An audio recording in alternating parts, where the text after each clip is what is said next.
Hello, dear listeners. Today I will be your host for this episode. Today we are with myself, Jem, and we are also here with Eli, Pippin, and Sherry. And you know what's been interesting, boys? Hmm. What? It is summertime, Oh and it's yeah. sure as shit hot. Oh, you fucking right there, It, man. it almost feels like I have this increased body temperature, where it's like I'm running a fever of sorts, which kind of reminds me of some of the things that I went through during my one of my well many travels to and from places where I sort of was like questioning reality every now and then. It's like, is this a fever dream? Am I alive? Am I part of like a Truman Show experiment going on? Is this a sign from God or some higher higher being of sorts? And every now and then you just start questioning things and ask yourself, okay, am I looking at a fish or is this a person? Those type of things. Where were you when thought you saw a fish instead of a person? I was in Chicago, O'Hare. That's Chicago. That explains a lot. It was I probably the smell getting to you. It happens to everybody. Don't worry mean, about that. well, coupled with the sleep deprivation, probably. That definitely doesn't help Why matters. why don't you wind it back a little bit for us and kind of lay out the whole story? All right. Well, I have multiple stories that I could tell, but I suppose the most prominent one that I can tell you, which is arguably the longer of the few or bunch, I'd say, is during the winter storm of 2017. Now, Sherry, I'm sure you also have your part that you'd like to tell. Me and Jem had coinciding experiences. We had a bit of a interesting moment where we went through the same mess in completely two separate, opposite ways. If that makes any sense to you, audience members. But do you want me to go first, or do you want to go first, Sherry? I think I can tell mine in a slightly more concise way, but I'll let you go first. Okay. So, bit of background. It's 2017, still in college. It is about the tail end of semester break. Everyone's getting ready to get back to school. Another semester in the summer break. The arguably more difficult of the two semesters, I'd say. And I was with my family at the time in Istanbul, in Turkey. And we're just spending some time getting ready, playing some cards with my parents and my aunt. My brother was with us, but he was sick, he was spending some time in his room, basically trying to recuperate, and he was not doing too hot either. So at some point, we happened to look outside the window, and we noticed that there was a lot of snow coming down. And Istanbul gets some snow, but this was a bit of an outlier incident where both myself, my mom, and my dad were very concerned regarding what was going on. After some point, I think my mom looked at the news on TV and she started seeing the announcements of lots of flights getting canceled. So, of course, with that, there's a bit of a bit of a concern going on. I want to go back to school, get ready, get things going. But if you can't go to school, then what are you going to do? Oh boy, what's going to happen? So we decided to put our card game on pause for a little while, and my dad and I went to the kitchen and tried to call up the airline, which we couldn't get to them for about 10 to 15 minutes. We tried calling Lufthansa, basically. And after about 10-15 minutes, we managed to connect, and my dad, being himself, he was chatting, cracking jokes. We were having a good time, getting things up, explaining the situation, what's going on, to see if we can reschedule the flight in a timely manner. And the guy, on the other hand, was very understanding and was wanted to be very helpful, which was much appreciated. The second he was about to pull out the possible lists, the line cuts. So, of course, Was that a little bit of foreshadowing for you, Jem? A little bit. Well, I'll let the audience members decide for themselves at the end of the story. I'm sure it will be quite evident as to how things went, let's say. Anyhow, so we called Lufthansa Airlines again, this time with their, instead of their Istanbul phone, or basically the closest branch, we decided to call their international branch. and we had to wait for like another 20 to 30 minutes. And this whole time we're just going, well, all right, so what am I gonna do? I have some schoolwork that I need to do. Oh, but I can't even start them because I'm across the planet. What am I gonna do? Oh boy, oh dear. Eventually, the lines connect, and we start talking with another person. And after some quick conversation, we're able to reschedule our flights. Fantastic. Instead of showing up a week or so early, or no, not a week, I think it was 2 days before tech was supposed to open up. It was a day before. So the Sunday before class were supposed to start. All right, fine. That's doable. Not too bad. Spend a couple more days. Whatever. During the time, I got very sick. I basically picked up the same bug that my brother had. And I was not doing too hot. But to explain what was going on, I essentially was so congested that I was coughing up my own snot out of my mouth. I would have coughing fits, I wouldn't be able to sleep, and my throat would hurt as if something was stuck there. Most likely snot. But yeah, it was a good time, a bit of a great time, feeling like garbage. Good excuse to not do any chores, I guess. Uh, so after waiting for the right time, I tried to get my stuff sorted out, try to do some check-in, and I wasn't allowed to do that. Normally you're supposed to do it online, but that wouldn't work. We tried calling the airport, and that did not work out. Eventually we did some we did some searching around their website, and we were able to spot that they pretty much canceled their check-in services, at least for their online division, and they requested their customers to actually show up at the airport so they'd be able to take off. I'm like, all right, fine. This is still very concerning, I suppose, but we'll see what happens. But yeah, day comes. We woke up nice and early, got on my dad's Jeep, and good thing that he had that Jeep, otherwise we wouldn't have been able to essentially get out of our house. We were snowed in. Quite This bad. episode sponsored by Jeep. I Not wouldn't yet. be opposed to that. We're not a bunch of sellouts. Not yet. Yet. It's sort of like we're shamelessly plugging for Lufthansa. Lufthansa. It's not American. You have a point there, not gonna lie.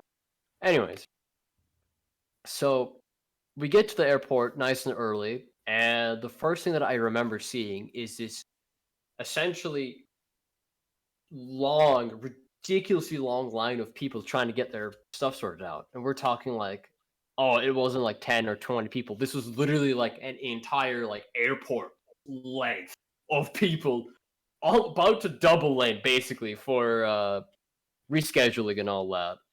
So these were people who couldn't get their flights rescheduled, unlike me, luckily enough. Or And this for is me still out anyways. of Istanbul. Yes. Okay. We are still in the same country. We are still in the same city. Keep that What in about mind. the same continent? Yes, still in the same continent.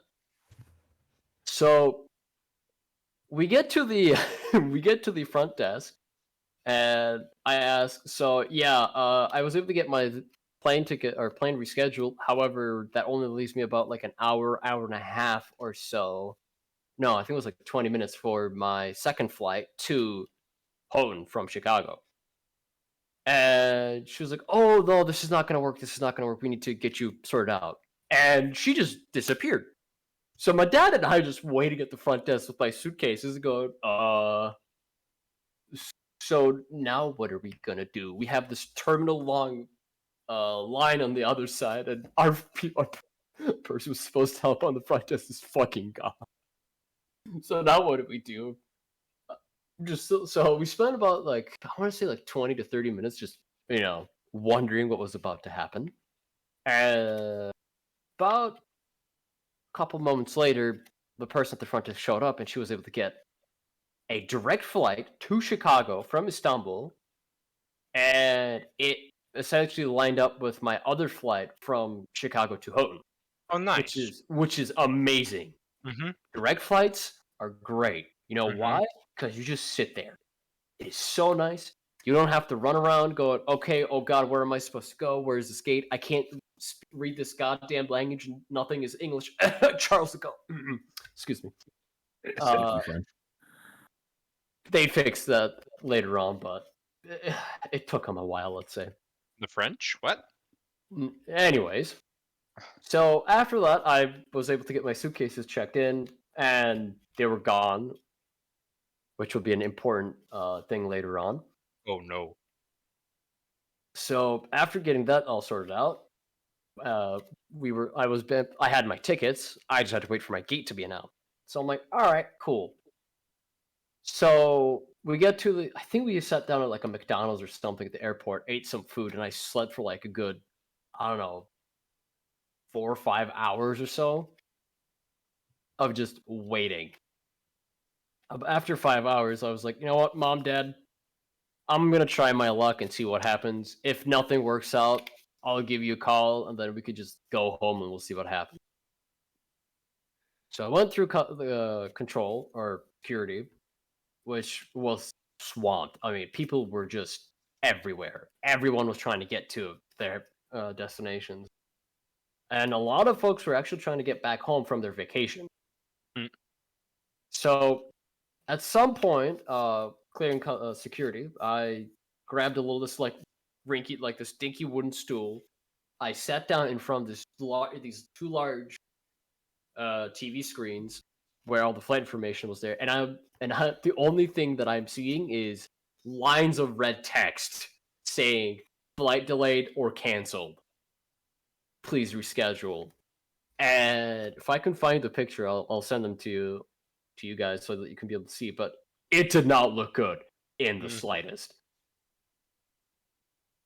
I want to say about like 80 to like 90% of the flights were just canceled. And I'm looking at my flight, and it's, it's still there, but the gate's not announced. So I'm just waiting, staring at the screen. And in the meantime, another gentleman sat down next to me, and we chatted for some time. It was a good talk. Then he had to leave, and then I, on my lonesome, started looking at the screen again, and just going, just cancel the flight. I'm deadly ill. I have not been able to sleep for a long time. I just want to go home and crash. I am too tired for this. And while repeating those words to myself, lo and behold, things change. My flight or my plane basically gets a gate for itself. I'm like, all right, sweet. However, it's at the complete farthest point possible. Basically, from one end of the airport to the other. Then. Yeah. Essentially. Oh, By the Did they just give time, you time to move over? hmm? Did they Did you just have give you time? enough time before, like by the time they announced the gate? Oh, I'll when get to you that. were leaving? I'll get to that. Be patient. So I was like, oh, well, gate's announced. I texted my parents, and then I took off. What I didn't realize was that I would be the first person to show up. There was nobody there except me for like a good while. I'm going, all right, so what are the odds of getting shanked at an airport at like 8 p.m.? Is I hope it's Istanbul not in a high. bad area? Is the airport in a bad area? No, not necessarily. It's just that the gate that I had to go was so far away from everybody else, and it was just sketchy enough where you go, okay, is something gonna happen? Is it gonna be okay? What are we gonna do? That kind of deal. Okay. Okay. I mean, half the lights were not even on when I got there. Oh God. So you can just imagine just me with a big backpack, just dying on the inside, exhausted, just going, where the fuck am I, bro? What's going on? Sounds like a What shitty year is creepypasta. Well, I don't know if it was a creepypasta in real life, I'm gonna be honest. Man, sleep deprivation does some crazy, wacky shit to you. I can imagine there's also you being mildly terrified if you fall asleep, you're gonna wake up with like no clothes on. Oh, definitely. That's Or one wake of the up main sound reasons of why I scares. cannot sleep at airports.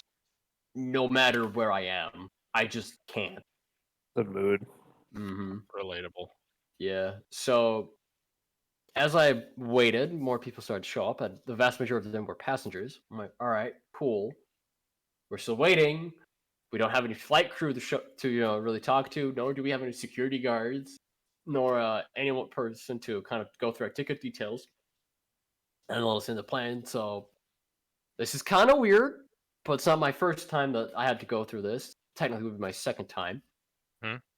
So more, back to more waiting. I'm like, all right, so now what are we gonna do? We're just gonna wait, I guess. Cool.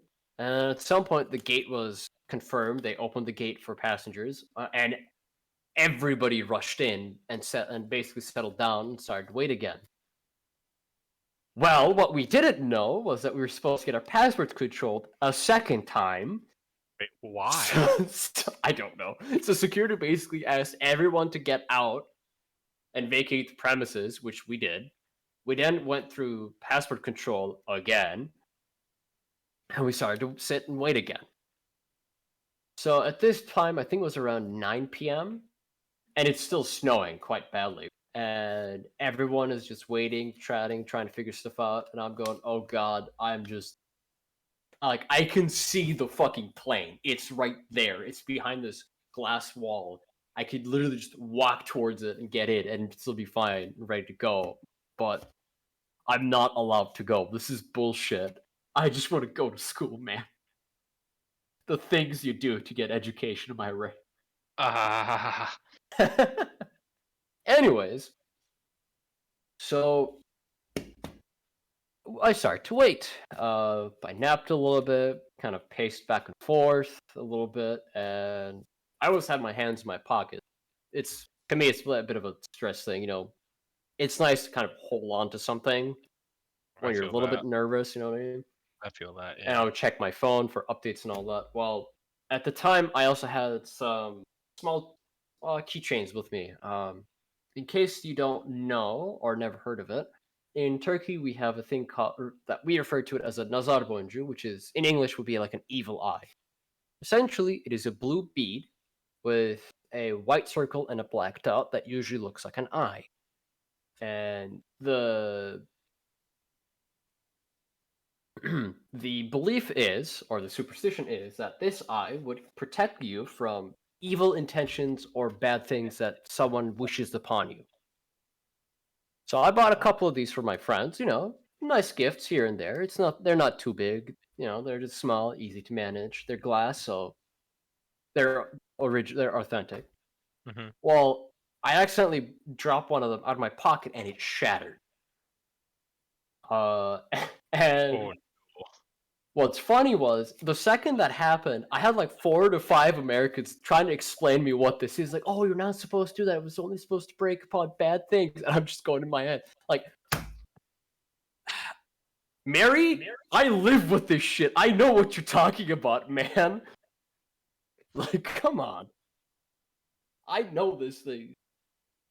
And of course, I'm muttering to myself, well, it did its job. And I'm getting an ear for this is fit bullshit in Turkish, kind of muttering to myself, which caught the attention of another airport personnel there who was kind of chuckling to himself. And I was like, oh, great, I could finally get some answers. This is amazing. So I walked to him and I asked a couple of questions, and essentially what was going on was the passengers were ready, the plane was ready, suitcases were boarded up, the pilots were ready, everyone was basically waiting for confirmation from the what is it called, the flight tower or tower control? I don't remember the controller, yeah. ATC. Control tower, yeah, Air traffic control. to essentially get permission to take off. That's the only thing that we were waiting on. I'm like, all right, well, how long is that going to take, you think? And he basically turned around and said, well, I can't give you an answer. I'm like, well, thanks. At least I know, like, a little bit more as to what's going on. Mm-hmm. So come 11 p.m. or midnight, we were given the approval for takeoff. So people started boarding the plane, and it was mostly empty. So I walked down, sat down to my seat, which happened to be on the corridor side. Not ideal, but it's whatever. At this point, it's better to be on a plane that's going to go and take it to where you need to go instead of just sitting and, dying on the inside. Yeah. So, I mean, if you think about it, why die at your house when you could, die in transit? It'd be a lot more interesting, now wouldn't it be? Depends on your definition, but yeah.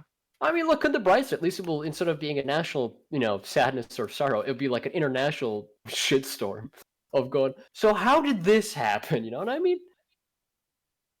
Spend some well-earned taxpayers' dollars for the government. Government. What would we do without it? I mean, hey, at least it would make for maybe an interesting murder mystery story. Who fucking knows? Anyways, so I sat down and I'm coughing, hacking, trying to keep things to myself, get as comfortable as I can. And at some point, my mom and her kid sat down next to me, and I'm like, all right, great. Hopefully, this kid doesn't, shriek my ear off through this. How long was the flight? Like, I want to say like 12 hours, but I was that gonna could say be it's wrong. probably at least 10. Yeah, it's 10, 12, I want to say. I don't remember exactly the lengths of it, but so we sat down, we buckled in, and we took off. After plane kind of, leveled itself off and just started doing the long haul to Chicago, Mom turned to me and goes, "Oh, sir, I have this perfect seat set up for you. It's gonna have lots of leg room. The seats are empty. Would you be okay to move there?" And I just looked at her exhausted. I'm like, "Fine, whatever. This is the second time I'm moving for you because I had to move for a previous mom trying to get her kid anyways." So I caught up, and left, grumbling and coughing. Got to the seat that she got arranged for me. And what do I see? It is next to the emergency exit is a door. And the window side is taken, god damn it.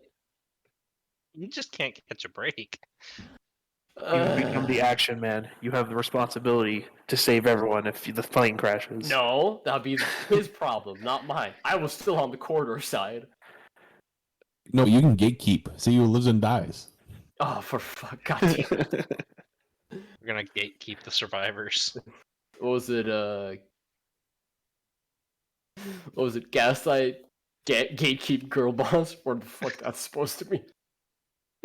What the fuck? You've never heard? Well, it's No. something that I've heard a couple times. I have no idea what it means. At this point, I'm just going to assume it's this weird, quasi-obscure meme and move on with my life as best as I can. Oh my god. Yeah. Anyways, so I sat down and I'm coughing up quite badly.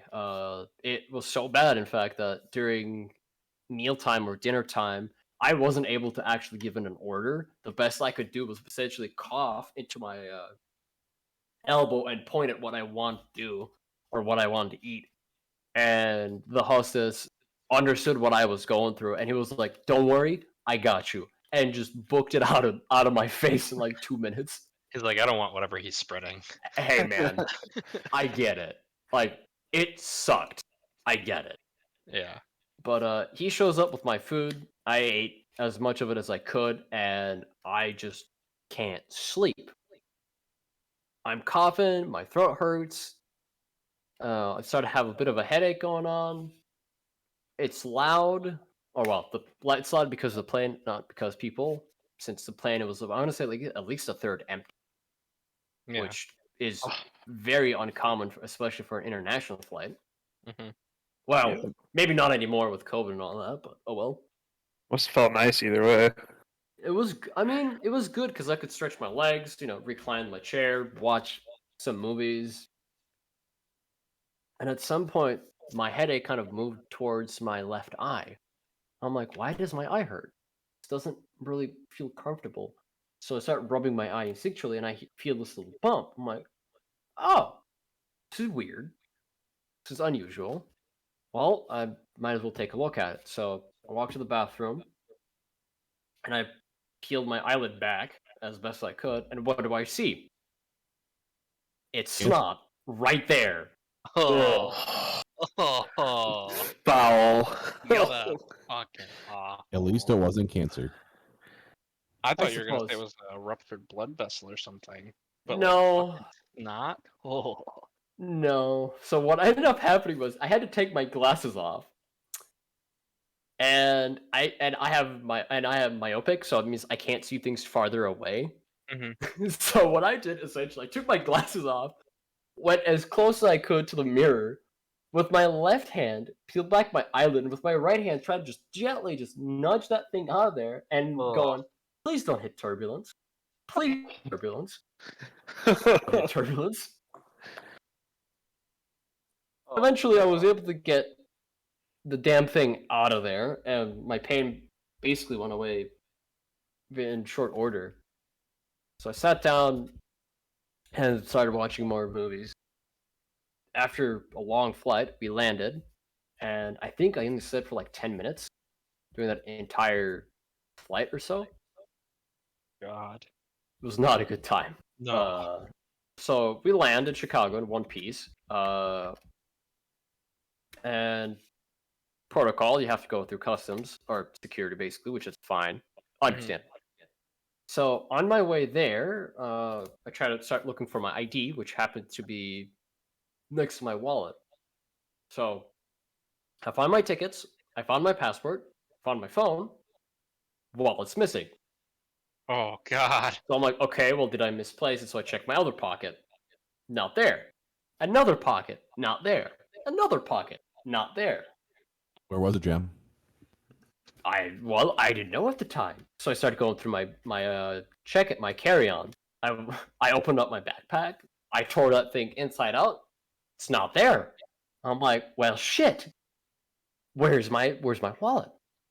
So I was like, well, I guess I have to report to Lost and Found. This is fantastic. This is great. So I turn around, start making my way begrudgingly back to someone, hopefully. And on my way back, I see this like dark brown, like rectangular, square-looking thing on the floor. I'm like, what the hell is this?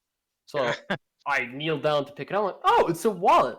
Who's the dumbass that dropped their wallet? So I open it and I go, oh. Well, I guess that's my wallet, and I just put it back in my pocket and went through security. You're the dumbass. At least I was able to find my wallet. That is all. True. So Jam, you know there's a non-zero number of people that think you just stole that wallet. yeah, myself, right? Yep. Anyways, so after that, go through security, got my suitcase, gave it back to United to check in, which happened to be a bit of a mistake, which you'll see why in short order.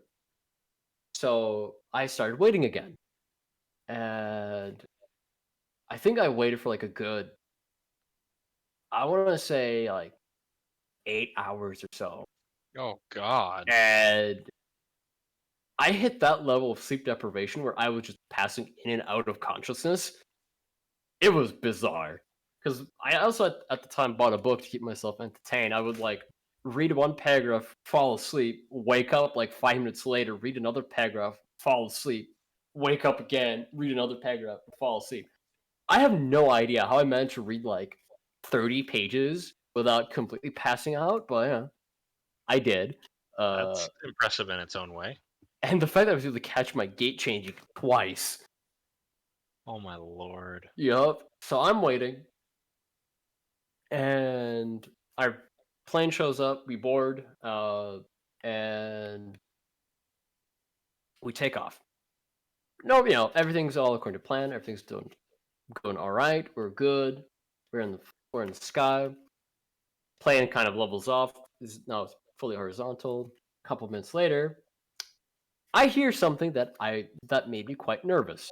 A pilot's announcement stating that Houghton was going through severe snowstorms, as usual, where the visibility was less than a quarter mile. That sounds about right. So our pilot decided to go the long way around, moving more towards Appleton, kind of drawing this like weird L shape to buy some time. I'm like, all right, well, we'll see what happens, fingers crossed and all that. So some time goes and we get to what presumably is Houghton, and I got too curious. I had to know at this point, just how bad could it be, right? less than a quarter mile. Well, that means you can still see like up to a quarter mile or something. So that's not too bad, right? So I opened the window shutters. I pulled that shit up, and it was just white. Oh, There was You're- literally nothing but just white. Like you're flying through a cloud almost. No, not even. Clouds are usually grayish. You can vaguely kind of tell which part you are, or that you can usually tell that you're going through a cloud. But this, it was just bright white. Oh God. I couldn't even tell that we were flying. It was so bad. So our pilot made another announcement saying, unfortunately, we can't land right now because I can't see anything, so we're going to go back to Chicago. I'm like, well, I'm not too surprised. It's not the first time this has happened.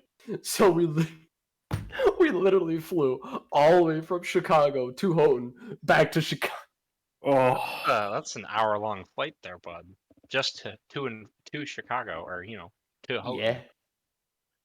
For our one listener that's listening, in the wintertime, it's about like a 45% chance you actually get on your flight successfully. It's really a miracle if you catch your flight out of Houghton. Yes. I'd like to interject my own experiences there. So this past March, I was going to visit a job opportunity out of state, and I had a flight that was supposed to leave Houghton, fly into Chicago, and then fly to my final destination. And so I get to the airport at, about 2 hours before the flight's supposed to leave, get all checked in, get ready to get onto the plane. Basically, I'm in the gate at this point, the single gate that Houghton has. The one and only, baby. Yeah, and we're waiting there for an hour. Okay, we get an announcement from the attendants there. Okay, sorry, the plane has been delayed by an hour. Okay, that sucks, but all right, whatever. Within 15 minutes, they go, okay, the plane's been delayed by 4 hours. Like, God damn it. All right, fine. Well, I'll sit here. If it gets delayed anymore, I'm gonna die because I haven't eaten all day, and it's like 3 o'clock at this point. I know how that feels, Pippin. Yeah.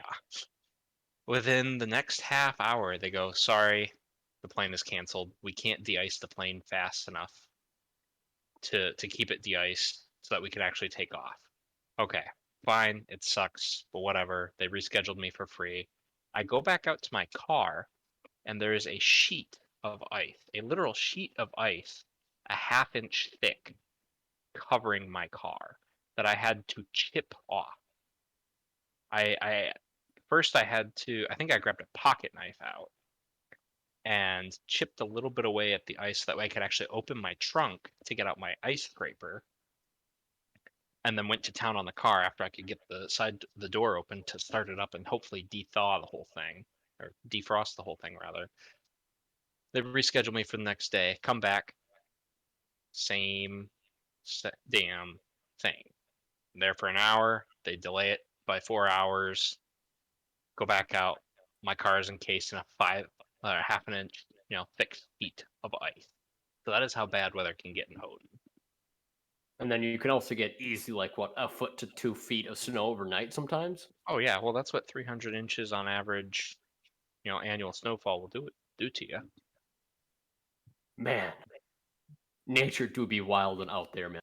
Yeah. Really friggin' yeah, no thanks. Both times Pippin came back to the house, and I was staying there because I was just too darn busy to go on vacation or something. He was not a happy customer, and I know he had to leave later that day for one of them to go do something, like go get groceries, and he had to again chip out his car. It was definitely not a vibe. I Oh, chipped man. out my car like 4 times within the space of that weekend. Oof, that's rough, buddy. Yeah, nothing to scoff at. No. Sorry. Anyway, back to your story, Jim. So, I managed to find the one picture that I took while I was waiting in Istanbul. You can look at it if you wish. That was about, into 10 to 15 minutes of me waiting there, by the way. Oh Lord. that's a nightmare scenario. That's right a there. lot of red now, isn't it? Yeah, Yeah. well, and half of them, it's all red, and then the remaining half, they go, oh, it's a 4-hour delay. Yup. There's like 3 or 4 instances of green there, Yeah, and also there's the some TV scheduled ones. A handful. so there's a chance. Anyways, So we fly back to Chicago, we land, and they basically went, sorry customers, we can't do anything, go to customer service. And just basically just let us go there without really saying a whole much. I'm like, alright, well, fantastic. Thanks, United. Very cool. Amazing. This was also during the same time where they had their little instance with the that one doctor who got punched in the face or hit in the face. Nice. Yeah, it was not a good time for United. It's also worth noting that United is the only airline that goes out of Houghton, Michigan. Yup, because they Actually. I think they bought Sky West, and that's because Yep. of it. So it's actually United Express, which is not United, operated by SkyWest. So SkyWest actually flies a plane, and it's mostly SkyWest planes. I only know that because I was coming back from a job interview. Well, sorry, it's happened twice. 2 times when I was coming from Chicago to Houghton. This is when I realized never fly to Houghton. Drive to Houghton. Yeah. But that if like United Systems up, and then SkyWest goes down, they can't use United's because they're not part of United. Oh. So that's how I got stuck in Chicago for 8 hours the first time. Oh God. Hey, you too, huh? Yeah. Anyways, so as I'm waiting in customer services trying to figure stuff out, I notice 2 tech students waiting there. I'm like, oh shit, I'm not alone. Yes, fantastic. So I walk up to them, start chatting, strike up a conversation, and turns out these 2 students were flying from Brazil to tech, and they were our tennis players. That's kind of funny. Yeah. So, we're just chatting, trying to figure out like a game plan of sorts, trying to figure stuff out and all that. And we're waiting and we're waiting and we're waiting. And suddenly, this is a part where I started questioning things, in more, actively and seriously. And you'll see why. I know this. You'll see why. Yeah.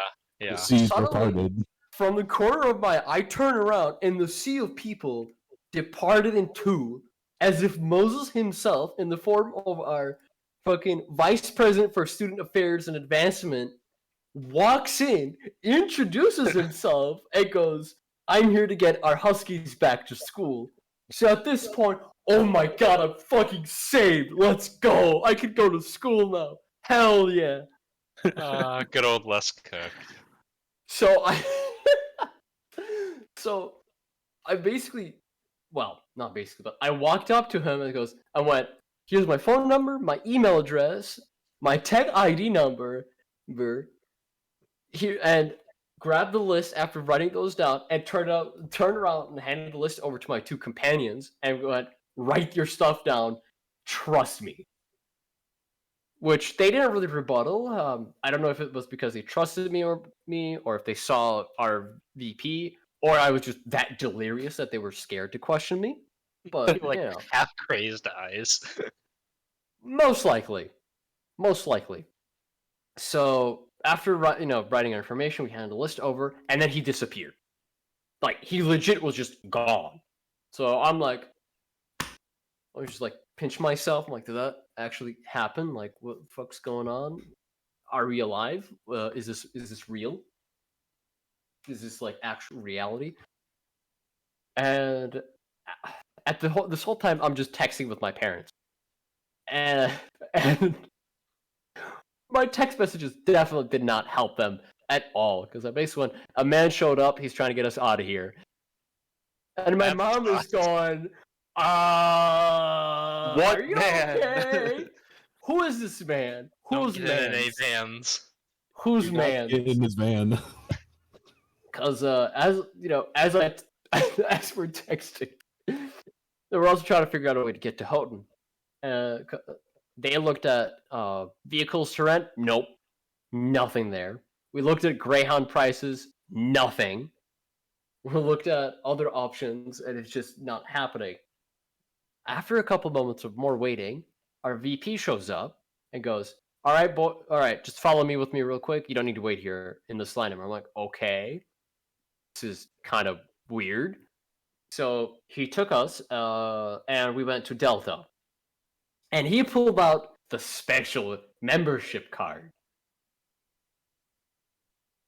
I think it was a platinum membership card or something, because the second that card appeared, we were essentially taken into this extremely nice, very professional lobby with, like, interior fountains and bamboos and shit.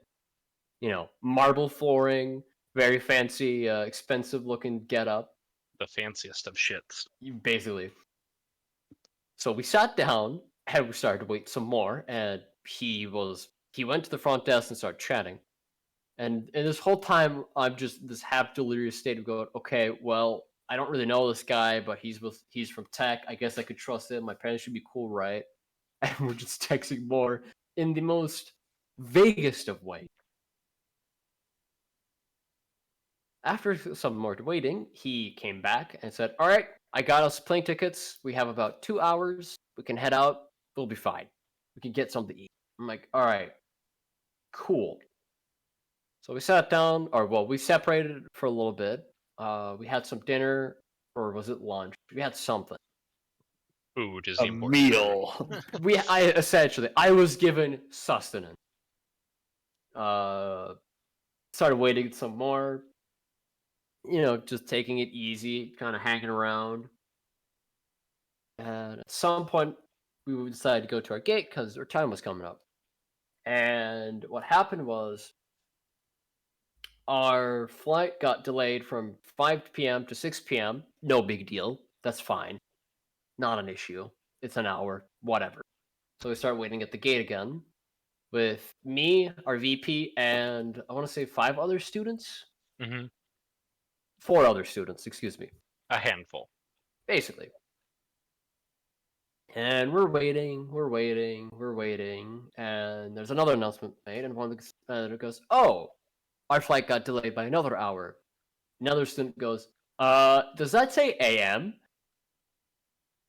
Oh. So our Oh, 5 oh. p.m. flight got delayed to 7 a.m. Oh, God. So at this point, our VP is in panic mode because he goes, I need to get out of here. Oh my God, what do I do? So I turn on, basically begged him, just, no, get us a hotel reservation. Please, just get us a hotel reservation. We need to find a place to spend the night, please. So he goes to the front desk and he gets a hotel reservation set up, and he was able to get 3 hotel rooms set up. I decided to lay down, try to just rest a little bit, because for me at that point, I think it'd been close to like 40 hours, and I think I had like 2 hours of sleep at most. Oh, God. It was not a good time. No. Well, you So- weren't coherent for a while, Jem. So was it really being awake? You'll see why, how bad it was in just a couple of minutes. I'm glad you asked this question, Sherry. Just be patient with me. So I figured, I'll just grab my tablet, I'll just read something as I'm laying down. No, the second my head touched the pillow, I passed out. I was gone. It was just over. At some point, for some reason, I woke up, and I don't know if you've ever had this, but you ever sleep so deeply that when you wake up, you just question time, day, and where you are? Yes. Yes. Yep. I basically had that going on, where I was like, where am I? What time is it? Am I in a bed? Okay, I'm in a bed. So why am I awake? What's happening? I'm like, oh, my phone's ringing. Okay, I guess I'll pick it up. So I picked up the phone, and to this day, I still don't know who called me. But the phone conversation was more along the lines of, hey, Jim, I heard you were having a rough time. Are you okay? To which I respond with, yeah. Oh, okay. Do you have some form of flight stuff sorted out? Are you okay? Do you have a way to get back to school? Oh, okay. Were you able to get a hotel reservation or something? Dumb, you're doing par for the course here. Okay. So were you able to sleep? I heard you were kind of sick. Are you doing okay? Oh, well, sounds like you got stuff sorted out. I'll let you go. Try to sleep if you can. And they hung up. Nice. I crawled back to bed. I don't know. I slept for a little bit longer. I woke up, used the restroom. I was there for like good 10, 15, or it felt like 5-10 minutes. Got out. Everyone got ready, packed in. Everyone is just groggy. Everyone has been basically living in the same, piece of clothing for like 2 days, maybe. Well, for me, 3. And we got to the airport. We got on, and we took off. And we landed in Marquette, Michigan. Well, that's a start. Yeah. Well, okay. So now we made it to the UP. Hallelujah. We managed to deal with severe snowstorm warnings in 3 cities, 2 different fucking countries. Not to mention continents. Countless time zones. And Yeah. 8 time zones apart, by the way. Oh god. So we started waiting. We took off. We landed. Flight went fairly straightforward. No problems there. We landed. Started waiting for our suitcases, and we just waited. They started, getting some of the suitcases that were loaded up to the plane out of the plane. And we're like, all right, well, it's probably buried in there if they transported them. So we'll just have to wait, I suppose. So we, 5 minutes passes. All right, so lots of people, probably some buried in there somewhere. 10 minutes pass. We're like, all right, well, guess we're gonna have to wait a little bit more. At the 45th minute mark, not only was the airport vacated, nor did we get our suitcases. None of you? No, none of us. Oh god. So our VP was also just in panic mode again, going, all right, well, I guess we're gonna have to figure something out. So he managed to get his wife on the line, trying to figure out where our suitcases are. Mm-hmm. And while this is happening, he managed to get a one-way car rental sorted out for all of us. Nice. And we piled in, basically. The fucking 6 of us piled into this, it was an SUV, but it was not meant to take 6 people and their belongings, you know what I mean? Yeah. I took shotgun and I sat down. People were in the passenger seat, in the back seat, and also riding Dead Hooker. For reference, Dead Hooker For reference, in the trunk. that's trunk slash baggage area. No seat. No seat. No, nobody was killed. Don't worry. No what? I mean, hey, No hookers were killed. No. nothing happened in that case. But what ended up happening was our VP started driving the car, and he drove through the blizzard slash snowstorm that was happening. We passed many a trucks. We went through many a forest. Lots of iced over roads. I think all of the road was iced over at this point. And it was just sort of driving, and I'm still like, okay, I managed to get 6 hours of sleep. I'm in a car. VP is driving to my left. There are 4 other students behind me. And I think I'm going to school. I don't know for certain. I could be being dragged out to a cabin in the middle of nowhere to have my organs harvested. I would not be surprised at that point, to be perfectly honest. At They're some going in the point, direction of nowhere, so you I have to mean, know. from one spot in the middle of nowhere to another spot in the middle of nowhere. Yeah, relatively Marquette speaking. is, for those who don't know, Marquette is about 70 miles from Houghton. It's roughly an hour and a half 100. drive. Is it closer to 100? I thought it was closer to 70. So it's one of those things. It depends on how fast you drive. Touche. I think true miles, like absolute true miles, it's like 70. But in terms of driving it, no matter which way you go, it's 99 miles. Yeah. So as we're driving in this clown car, or impromptu clown car, I should say, student clown car, Huh.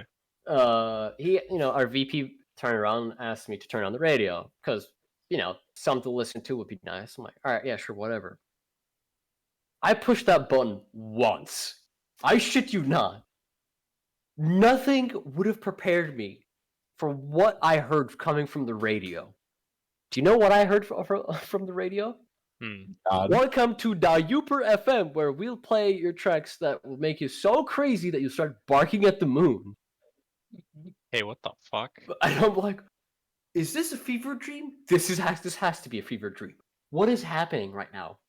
And our VP goes, yo, I know this song. This is from my childhood. And starts singing the country songs that we're playing without missing a beat, without missing any of the lyrics perfectly. Nice. So I'm like, at this point, what is going? How? What? Why? I am not a pious man, but is this like my symbol, or is this a sign? Is this my I sign? intervened that day, Jim. I I don't had know one what joke. the fuck was going on, but I sure was questioning a lot of things. But I also remember saying something along the lines of, "Welcome to the Uper FM, where we'll play you songs that will make you wonder X and see if you could find your Y's." And bad mathematical jokes in the same vein. And at this point, I remember just sitting, leaning back, looking straight through the windshield into the sky, just going, "Is this real? Is this? Am I alive? Is this purgatory? Am I in limbo? What is happening?" So after I think it took us about 2, maybe 3 hours. We made it to tech. We are in the parking lot of Fisher Hall. Hallelujah. We made it. And I'm only 3 days late. Yeah, because what day of the week was it at this point? It was a Wednesday. First Wednesday of the semester. Off to an amazing start, fellas. At least it's only still this week. Yeah. What I didn't know was I had an essay that was due What? for a psychology class that I signed up for. I saw that, I was like, nope, I'm not dealing with this, and dropped out of the class so fucking quick, you have no idea, dude. How do you have an essay due week 1? I don't know. Teacher's an asshole. That's how. Yeah. Hey, look. Maybe I read his email wrong in my, sleep-deprived, delirious state. Maybe he actually had an essay. Maybe it was supposed to be like a couple paragraphs, nothing too serious. I don't want to find out. It was probably just an intro paper. That's all it was. Like, introduce yourself. Bro, I did not have the mental capacity to deal with any sort of introduction, so I dropped out of that shit so goddamn quick. Understandable. Yeah. Jim. Relatable. I will drink to that. Thank you, Sherry. So after that, I said goodbye. Thank our VP because he took care of us up until this point, and we did not pay a single dime out of our pocket. He covered everything, both the flight changes, the rescheduling of our planes, the hotel reservation, and the one-way car rental. Everything I've heard about Les Cook has been good. Like, I don't think I've ever heard anything bad about the man. He was a really nice person. He was had a nice one person. fault, but that's beyond the scope of this podcast. Yes. Yeah. So at some point, I go back to my dorm room, and my roommates go, "Oh shit! So you are alive?" I'm like, "Yeah, man. I'm just gonna sleep a bit if that's okay. I'm just tired." And they're like, "All right, cool, whatever." So I crawl into with the same clothes that I have been wearing for, at this point, 3 days. Slept, and I think I went to bed around noon or so. And by the time I woke up, it was 1 p.m. Like, all right, I slept really well for an hour. This is great. I'm, ready to get some stuff rolling. Gotta go chase after my suitcase and all that. Mm-hmm. So I woke up, and my roommate was like, "Oh, sleep all right?" I'm like, "Yeah, man. I had a pretty good nap. For a 1 hour nap, I slept really good for whatever reason." And he looked at me and goes, "That was yesterday." And I'm like, "Huh? What do you mean?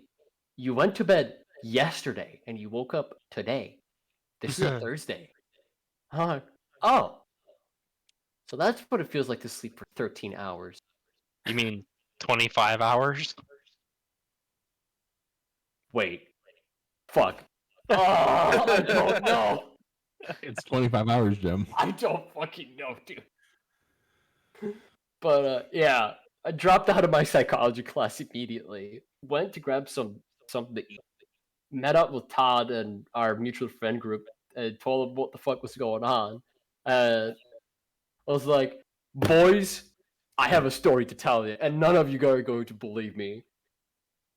I told them the story in my sickly state, and they did not believe me, understandably so.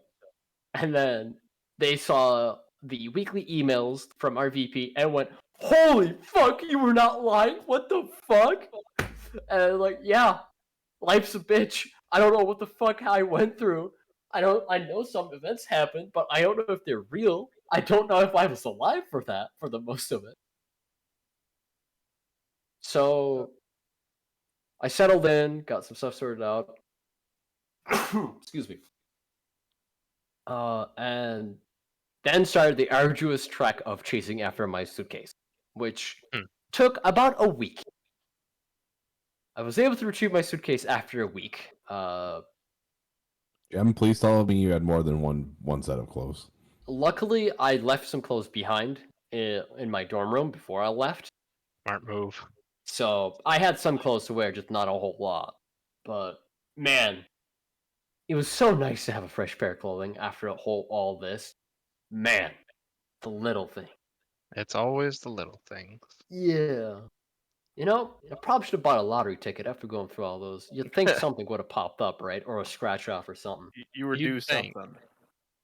Something. But So, meanwhile, when all this was happening, this is where my story enters. yup. Me and Jem didn't meet each other until the first house party I went to, which was the first WAP.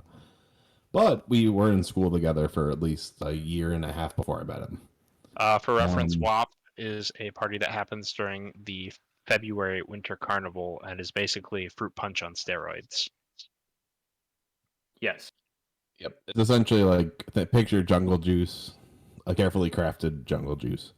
So, at the time, I was so I'm from Southern Michigan, and like many tech students, we drive and absorb in a long time to go to school because we get that sweet, sweet in-state tuition at Michigan Tech. So, I decided to leave on a Saturday like a sane person. So Saturday right before classes. Little did I know my journey was going to take a little bit longer than that. Boy, can I say attest to that myself. Do carry on. Got that right, Jim. So at the time I was dating a person, and naturally when you're in a long distance relationship, you want to stay with them as long as possible, and then you head north. So I left a little bit later than I usually did. So like later is relative, but like I had planned to leave at like 6 and I ended up leaving around like 10. So I had scheduled to pick someone up in the Lansing area. So it was 2 people and they were going to help pay for my gas. So basically I didn't have to pay for anything the trip. All I did was put miles on my car. So first segment of the trip's about 2 hours, maybe a little bit more. Nothing real bad, just like a little bit like casual snow shower. Not affecting the roads at all. It's not icy. So we get my car nice and loaded up. We're pretty packed in there because I drove a nice little small Oldsmobile Alero. If you know anything about that car, it's just a full-size car that's pretty low to the ground and is pretty junky, but it was fun to drive. So usually from Lansing to the bridge, it's like 4 hours at most. Can you guys guess when I got to the bridge? I'm gonna guess probably around 6 o'clock hours? at night. Yeah. It was 7:30 when we Damn. stopped in Mackinac. We were not over the bridge yet. Oh god. Shit. I had been driving already for 8.5 hours that day. Ooh. Sorry, wait. 9.5 hours. So I couldn't like stare at the road any longer because we were driving 45 at Oh most god, yeah. most of the trip up north, and it was awful because Snow was blowing across the roads, and it was all bad. But I had slight, very, very small hope. Little did I know, I didn't check the weather, so I still had that hope. So we get to the bridge, and I'm like, okay. Usually, if there's a pretty bad snowstorm in the southern or the lower peninsula, we're not going to have a real big one in the UP at the same time. Man, the polar vortex is a cruel mistress. So, I handed it. So, not thinking, I handed it off to the other person. I had been acquainted with that person. It's like we're friends, but we didn't hate each other. So it was just like, oh, I'll just let you drive, whatever. So I'm sitting shotgun. We make it across the bridge. I mean, I don't want to drive the bridge anyway because at that time I struggled to drive on it because the bridge is scary. Yeah. But so we cross the bridge, we fuel up, and then we start heading down the lower side of the Upper Peninsula. So in the first section of the route takes basically follows the line of the Upper Peninsula. So after the first 10 minutes of him driving, we hit a blizzard, and not just like a standard blizzard where it's all coming in one direction. It's where the snow is going every direction, and your car's getting blown every direction, as well as slipping in every direction. So we were going like a nice, handsome 45 miles an hour. And I'm like, oh, great. We may never get there. I shouldn't have thought that. Ooh. So we're driving. Another probably 45 minutes, hour goes by. We're because usually it's like 60 miles to the road we have to turn off on. Takes at most 60 minutes, and that's if you're driving the speed limit, and no one does. So I'm like, oh, man, when are we finally going to get here? And man, the snowstorm's getting worse. It went from like, oh, everything's white to I can only see white. And that should have been my first time. And it just keeps getting worse. And suddenly, I see it gets clear. This is when my adrenaline kicked in. What I saw very, very clearly was the back end of a semi. Oh, God. It literally, this is the only time I've ever experienced. It wasn't my life flashing before my eyes, but it felt like literally everything in the world, like it's almost like cliche movies, like everything's going in slow motion in a car crash. Because it was just like, I was like, as he, like, because he realized at the same time, and I was just like, was watching everyone. I literally watched the airbag unfurl in front of me, which is a bizarre experience. And everything like, catches up. And so we hit this, and then we're like, the car is still like moving. So, and like we miraculously, so I also have to introduce this fact. So in the UP and in very, very snowy areas, the people who work the roads build in pull-offs for these roads for snow, and these are made up of like hard packed snow. Miraculously, one of them gets in, so we pull off into this area, and then the semi driver stops as well. And so what happened was I'm like, what the fuck just happened? Everything's like this covered in dust from the airbags, and then everything's just like, what the hell is going on? Like, is everyone like alive, and is everyone just like what we hit? Like, I knew it was a semi, and then for whatever reason, instinctually, this is sort of like, I didn't realize how well your body can just take over and do things without your like consent. Like, yeah, without my like, mental consent. So my first thing was I got out of the car, just like and mind you, the way that we hit the car, it caused my frame to bend, which causes my door to crunch a little bit. So I had to literally like, this would be I had to like basically force my door open, and I opened it, and I look and see the damage, and I'm like, it's like, number one, I'm like, what the fuck am I gonna do? How are we gonna get there? I don't think we can drive this. And it's like, it wasn't nearly as bad as a could have been, because we at that time were going at most like 35, 45 miles an hour, and there wasn't a lot of grip on the road, so it was kind of easy to stop us. We didn't actually like make continuous contact into the semi. So, and then me and my like surreal state is like, I like look and like the others are starting to get out of the car. Then I see the semi driver coming up here, and I just like, I don't know what happened. I turned around and I started walking into the forest. Oof. Nothing like that's ever happened to me. The person who was sitting behind me, who was actually funny enough, was the person who got like the most like amount of like seatbelt rash and like bruises just from like things like bouncing around. She literally had to grab me, and I was like in like a pair of very light sweats and a hoodie in the middle of a UP winter. I would have not lasted very long. So she literally grabbed me, and she's like, "You can't walk away. You can't do this. It's like it's very, very dangerous." And I'm just like, I don't know. I just can't be here right now. So I'm like, so the other guy came and grabbed me too, just like holding me back, and I'm like starting to like really freak out. And then my senses finally come to me. My brain catches up a little, and I'm like, okay. So, and then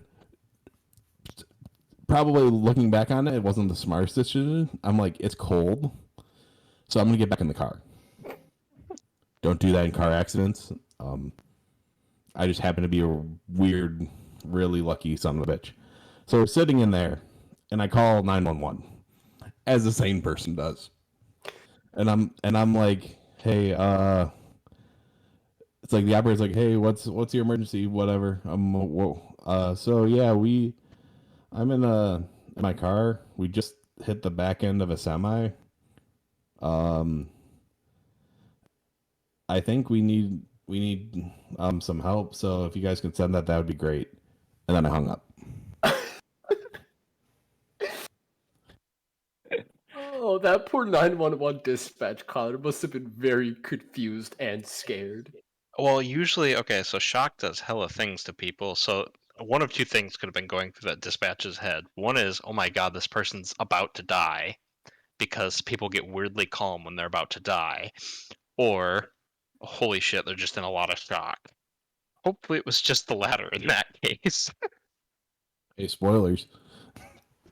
So I sit there and I'm like, I said to the other people very calmly, I think they're bringing someone. It's like, we'll probably see someone.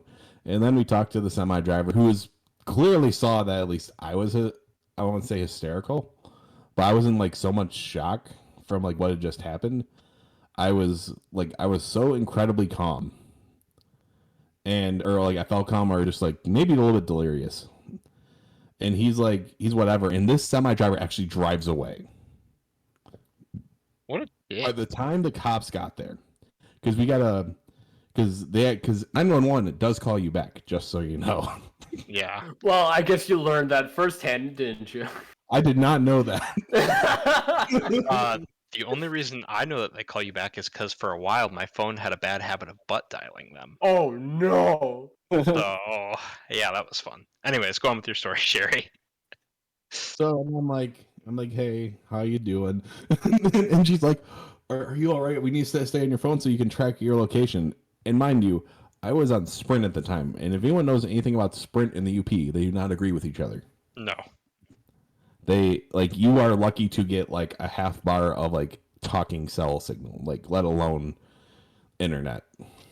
So, and they're like trying to track my phone, trying to figure out where I am, and I'm like, I think we're about. So and then me and my delirious state, I forced the door open again, and I'm like looking around, and I'm like, well, we're right by a forest. There's this road sign that says in case of emergencies, pull off here.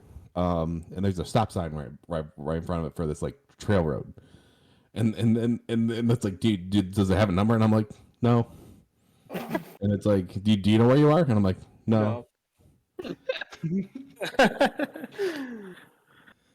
So I'm sitting there, and then in my state, I'm like, I should really text my parents.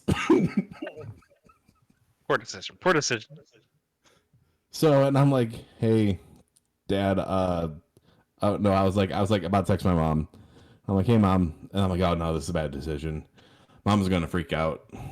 And so I said, "Hey, Dad," and I'm like, "My dad won't freak out. He'll probably be the more rational person." I text my dad. I was like, "Hey, Dad, I am though someone else was driving and he rear-ended a semi in my car," and I left it at that.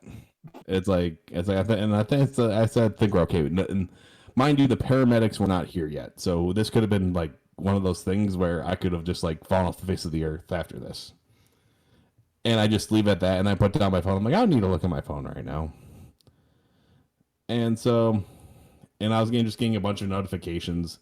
Several one from my mom, several calls from my dad, several calls from my mom and dad, and several calls from my aunts because guess where my parents were that day? Visiting family. Oh no, Oz place for Christmas. So they were so they couldn't do our family. One of my sides of the family does like one either before or after Christmas, and this year got delayed till after Christmas. So that's where they were. Oh no. Oh So Lord. and not thinking about it, and then like eventually 911 called us back, and I'm like just talking to 911, and I'm just like my phone's just like vibrating, like a mixture of like like where it's like you can switch calls and whatever. I'm just like whatever. So eventually I see like cops, like just like there are like 3 or 4 cops that show up. One like couple state boys and local county, and then like I think it was just like a random person who happened to be near just like one of those random cops. And then like I see a fire truck and an ambulance. Oh no. So and I'm like, huh. Wonder who And those it's are like at for. this point, I think I had hung up on 911 the second time because I think I said we were fine. Oh my god. Sherry, so you fool. and then the cops like come up to the vehicle, and they're like looking at us and like and they're like taking a look at everyone, and then they ask like, "Where's the semi driver?" And I'm like, "Oh, he left a little while ago after he asked us if we were okay." It's like, "Did you get a plate?" No. And and that's when the cops immediately took us to the ambulance because I think the cops all realized that we were in like really really bad shock. Yeah. So we're sitting, so we get put in there, and my phone's still like buzzing, ringing, and I'm like, it's just sitting in my pocket, and I'm like, oh, maybe I accidentally left my tunes on my phone, so I'm just like, or something like that. It was something like weird thought of like something that would never happen. And eventually, so they inspect the 2 other people. I felt like I was okay, and then I'm like, man, it's weird. Like my chest, like kind of like feels like really tight. And then like, okay, we should probably check this kid out. It's like, because like I was concerned about the guy who was driving because of driver's airbag from the steering wheel, but the person behind me who just like had really bad seatbelt rash because back seats of sedans are not great for people. So they like everyone the other 2 were normal. It's like fairly normal, like blood pressure, heartbeats. When they put on mine, they asked me to move to the center of onto the gurney. Do you guys want to take a guess of how many beats per minute my heart was going? Oh, I'm gonna no. guess 170. Was 190. it close to 200? It was close to 200. Oh, My blood pressure god, was that is heart 200 attack over territory. 180. They thought I was about to have a heart attack.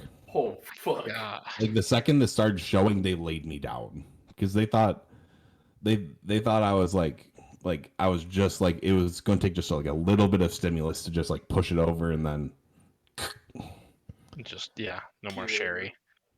yeah. So and like and me being I was like 19 at the time, and so like the cops like talking to us. He talks to the driver, and so like my phone just keeps buzzing, and then and then I'm like thought occurred to me. I'm still in like hella shock right now. I'm like, I should call my girlfriend because I believe I had texted her or something like that, and I was like, hey, got in an accident, but we're okay. And then I called her, and then like so like the EMTs and paramedics are watching my my heart rate and blood pressure start to go down. Talking to her, while she helped calm me down, and I'm like, hey, I think my dad's calling or something like that. And I'm like, whatever. It's like, and then I said I end the phone call in a normal way. I ended it in an actual normal way for the first time that night. Oh, you're And I coming called my down a dad. little. Yeah. So and at that time my blood pressure was not normal, but it was at least going down, and it was at least like 170. So we were going in the right direction. Oh Lord. I get a call from, or so I answer the phone from my dad, and my dad's like freaking out. It's like, you need to get the guy's number or your driver's number, this, that. And it's like, can you get the cop and like talk to him about this, that, and the other things, like, you know, how you're getting up there. And I'm like, I'm laying down, and I'm like, hey, I kind of can't do that right now. He's like, why can't you do that? It's like, why aren't you seem oddly calm. I'm like, I'm in the back of a hospital, or I was like, I think I'm in the back of an ambulance right now, Dad. And my dad went silent. It takes a lot for my dad to like go like not like angry sound, but just like, what the fuck just happened? What did my son just say? And he's like, right? Yeah. oh. And then he's like, is everyone all right? I'm like, yeah, I think we're fine, whatever. And so I'm telling him, I'm like, I don't have this information. I'm literally just laying on my back staring at a ceiling right now. And so I'm like, I'll get it when I can, but I don't have any guarantees of what's going to happen next. I'll text you guys as I find things out. And mind you, we are probably approximately 40 miles away from like an actual town with a hotel. Oh God. And this isn't, and I say town to be nice because it's barely a town. Blink and you'll miss it type thing. It's very easy. It's like, it's kind of towards Escanaba, but like, if you know where that is, it's not a big place. So, and we're talking with the EMTs now. Oh, sorry. There's a little more detail. My blood pressure had gone back up to as high as it was before. After Just talking talking to in my your dad. family. Oh, No, just my dad. just your dad. Yeah. Thanks, Dad. Very cool. I told him about that after. He was like, man, it's like, I could have killed you. And he's like, yep. You Thanks, bet. Dad. Very cool. So, and then like after like a couple hours, I finally like catch up with myself, and I'm like, I'm no longer in shock, and I am panicking because now I have no car, I have no means to get there. I am in the middle of goddamn nowhere, and I'm also not feeling great. And we were there for a while because, again, there were a lot of people that showed up because they assumed when they hear young teenagers in a car accident with a semi, they There's a lot assume more that bodies. Yeah. they were expecting there's a second fire truck that showed up right after the first one, and the cop like pulls us aside, and it's like, man, you are one lucky son of a bitch. And he's like, and I'm like, why? It's like, I literally, it's like, this is my mode of transportation. It's like, my dad's gonna kill me. This and that and the other thing. And then he's like, if your car was an inch lower or an inch higher, you guys probably would have died. And I'm like, really? It turns out my car very squarely hit the T-bar they have on the back of a semi. It deformed in such a way that like it like gave the minimum amount of damage we could possibly receive. Like, all of us ended up walking away with a little bit of like chest stress for me, and then a percent seatbelt rash. But then there's a question of, how are we getting to Houghton? Mm-hmm. It is like 11 o'clock at night by this time. So, because we'd been on the road for an hour, and we were at the site in an ambulance for a long time, as they were like figuring out where to go, where are they sending my car, and what to do. So, and then the EMTs, and this will mind you how small of a town that we ended up staying in. This is even smaller than the other town I was mentioning earlier.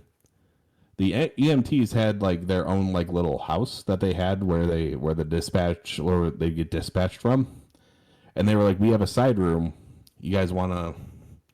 It's like, "Do you guys have a place to stay or anything?" It's like, and we're like calling and like nothing's open or everything's like full, and so that was the weirdest experience. We slept in the EMT's house, not their actual house, but the EMT house. That's kind of cool, though.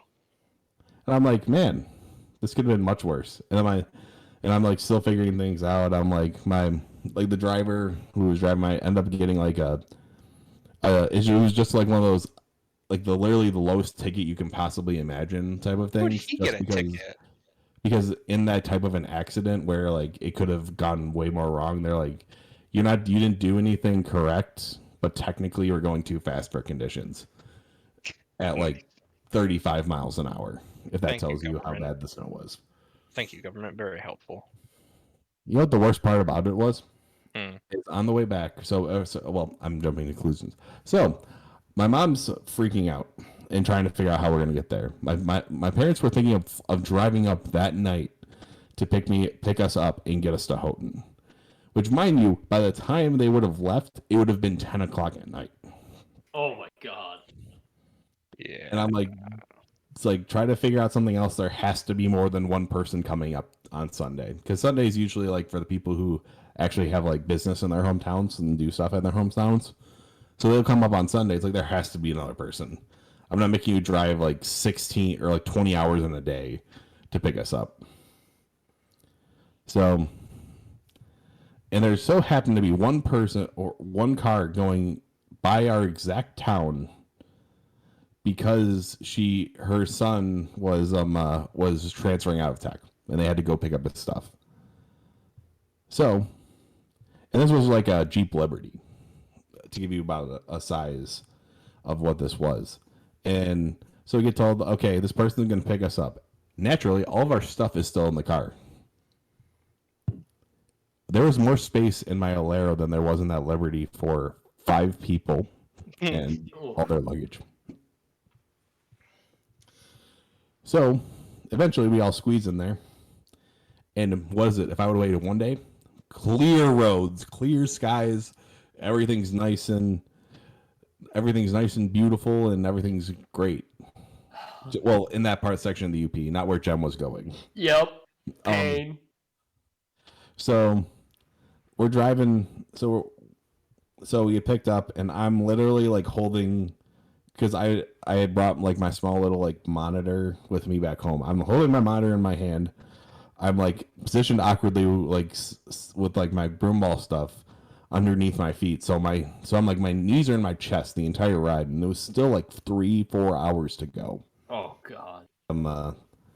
I tried to give them like $20, and then they didn't accept it. And they're like, nope, we were going that way anyway. So,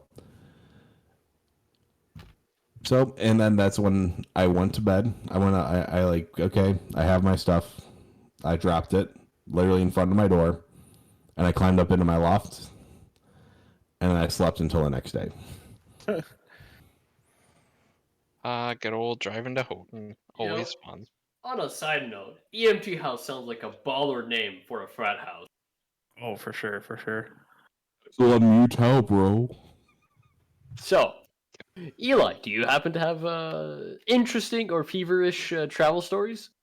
I mean, it kind of relates similar to how Sherry's was, except we didn't get in a car accident because it also involves Sherry and I, as a matter of fact. Because The hallucinations. yeah, so The shadow demons. essentially what happened was the entire day we were supposed to go back to Tech for a ice hockey game because coming back from Thanksgiving break, there tends to always be an ice hockey game, and we had to play at the event that was there because we were in the pep band and we wanted to support the team as best we can, even with the limited numbers we had. So Sherry and I get the brilliant idea that we're going to drive through the night and that we're going to sleep all day before the game, and then we'll wake up, rally, eat some food or whatever, and go to the hockey game. Yeah, because you're young, you think you're indestructible, you can do anything, right? Yeah, like that's our mindset. Well, Sherry didn't account for the fact that he would get dragged down to Toledo for a whole nother story that he can tell later, like another day, because we're swiftly running out of time here. I'll give you this We're not the ones who's gonna edit this recording, so we could probably talk a little bit longer. It'll be fine. So basically, the spark notes of it is I didn't end up. So I went out to the bars on the biggest bar night of the year, which happens to be the day before Thanksgiving. So we go out to the bars, and I ended up not being able to go to sleep until 5 a.m.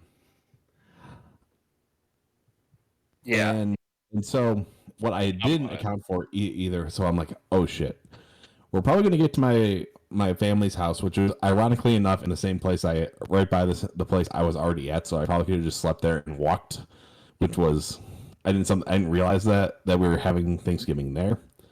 So I was thinking, okay, I sleep for 3 hours here, just on this like random sofa, and then I'll drive home, and then I'll sleep for a couple hours, and then my parents say, we're leaving at 9:30, and I'm like, fantastic. I'm swiftly realizing that like my whole plan had gone to shit, but I didn't want to abandon it now. So we get there. We get back to the same approximate location that I was at.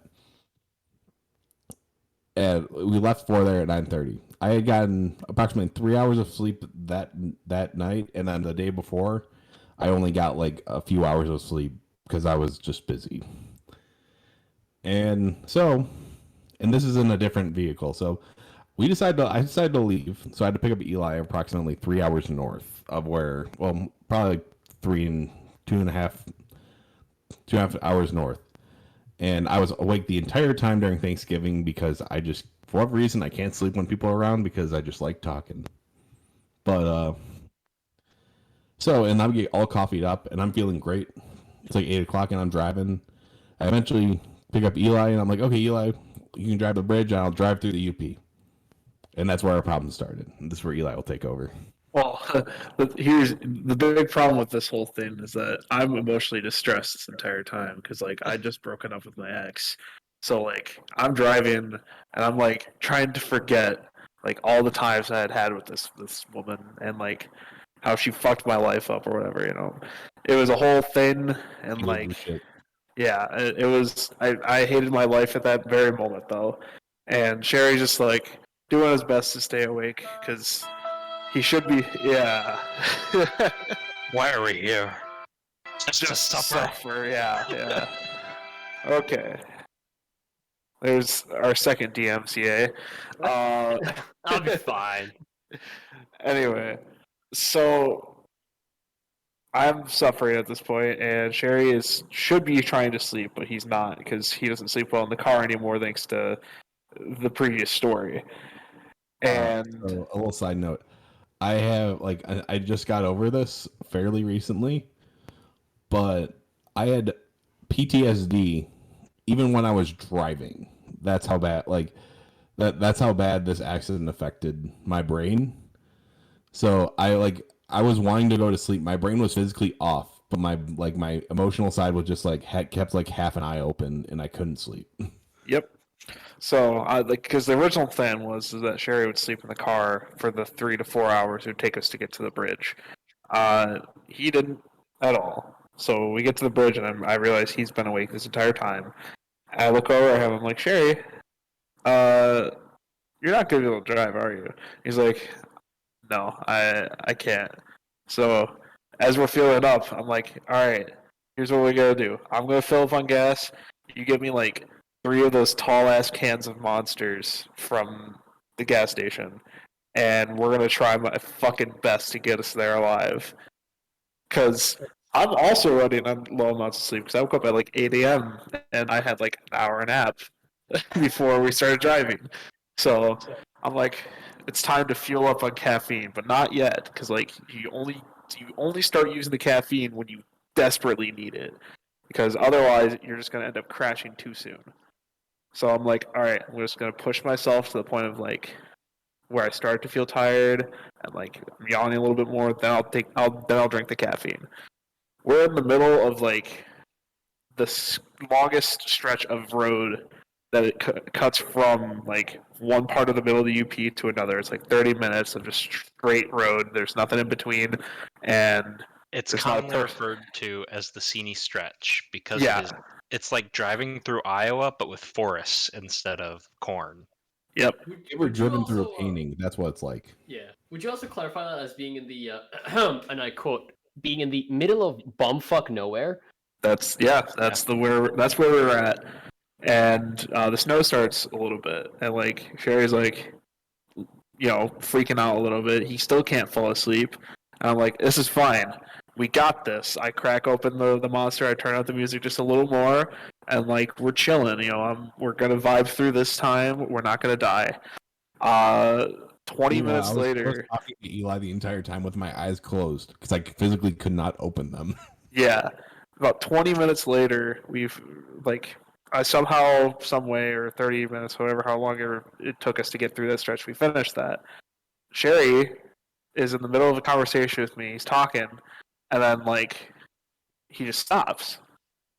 I look over at him. I'm like, what the hell? What's going on?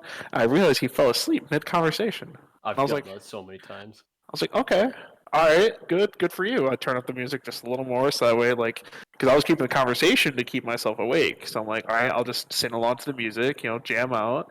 And then 10, 15, maybe 20 minutes later, he suddenly wakes up and continues the conversation right where he left off as if nothing had happened. I've also done that in class. And I'm like, oh, all right. That's for Yeah, continuing this. and I just Miracles continued of the conversation, and we kept talking, and it kept happening too.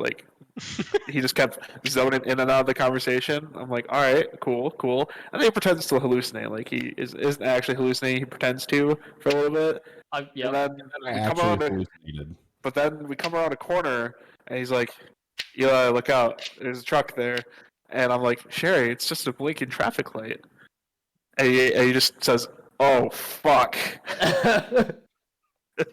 And then we just start kind of chuckling about it, and this continues on for the next 2 hours as we're just cruising through everything, and Sherry is absolutely struggling the entire time, and by the end of it, we have maybe 30 minutes left. Sherry's still in and out of consciousness, and I'm starting to lose it too. I'm not hallucinating, but I could tell if I don't get to a bed soon, we're gonna fucking die. uh, he finally wakes up and stays awake, and is able to hold a conversation with me, and we finish out jamming out to an album of one of our friends that he made some 2016 2017 he made Yeah, the album. he just completed that album honestly, it might have been the semester before that. Yeah, he was it's a pretty good album. I would recommend. It's called Blacklist. It's on Spotify. Shout out. I blacklisted too, so Yeah. So good luck finding it, but it's really fucking good. So um it's the only thing that kept me awake. And we get back, we can see the sun starting to rise above the crest of the horizon, and we're like, it's fucking time for bed, my guy. We made it. we didn't even empty the fucking car. We took the bare minimum, our computers and maybe a few things of clothes, Yeah. and we just stumble into our apartment because we're living together at this point.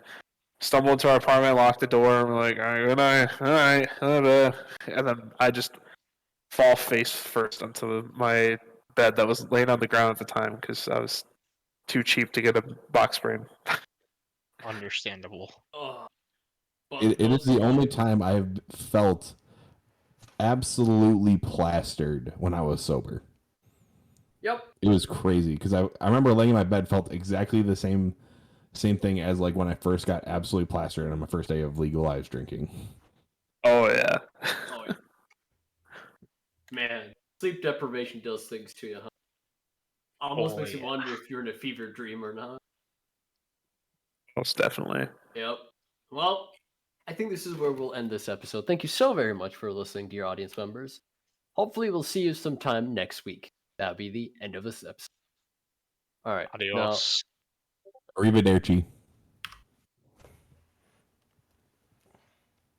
I got it. I sent him the message. You're Now it's time for us to start just swearing a fuck ton for that to be Goddamn like, piss eating Quick, piece of quick, shit Martin. cunt fucking